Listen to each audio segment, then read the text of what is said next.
आपके सामने NEET 2023 physics का एक सेंटर ऑफ मास कंसेप्ट के ऊपर बहुत ही इंपॉर्टेंट क्वेश्चन जो कि पूरा कंसेप्चुअल क्वेश्चन है। तो चलिए इसके बारे में हम जानते हैं। Two particles A and B initially at rest move towards each other under mutual force of attraction at an instance when the speed of v a is v and the speed of b is 3v, the speed of center of mass is।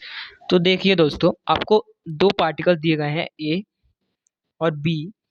तो initially क्या है, वो rest पर है। तो जो initially जो v initial जो है वो सेंटर ऑफ मास का भी दोस्तों जीरो है, क्योंकि इनिशियली ये रेस्ट पर है इसलिए।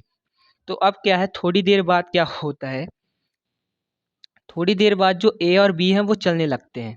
तो ए बी की तरफ चलने लगता है v स्पीड से और बी ए की तरफ चलने लगता है 3v स्पीड से। तब हमें बताना है कि v फाइनल COM क्या होगी। ये हमसे पूछा गया है। तो आपको यहाँ पर एक कंसेप्ट का यूज करना है। तो आपको निकालना है एक्सेलरेशन, क्योंकि आपको इनिशियल वेलोसिटी पता है। तो आपको एक्सेलरेशन दोनों ही मासेस का सिस्टम का आपको निकाल लेना है। तो आप एक्सेलरेशन तो जानते ही हैं, वो होता है एफ नेट बाई एम, और यहाँ पर एफ नेट होता है दोस्तों सिस्टम का फोर्स। तो जो ए और बी का जो सिस्टम है उसके बीच में कितनी फोर्स आपको लग रही है ये आपको बताना है।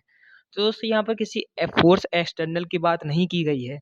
तो जो बी है वो ए को खींच रहा है और ए बी को खींच रहा है। तो यहाँ पर एफ नेट जो है वो दोस्तों आपकी ज़ीरो आ जाती है, क्योंकि यहाँ पर कोई एक्सटर्नल फोर्स नहीं है। तो आपका एक्सेलरेशन जो है वो जीरो आ जाता है सेंटर ऑफ मास का भी।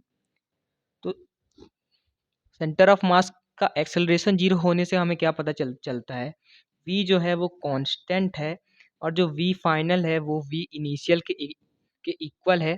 तो v final equal to v initial.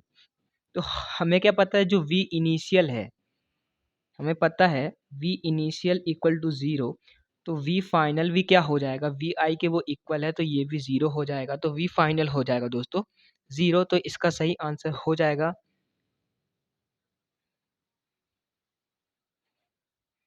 B0, इसका सही आंसर हो जाएगा।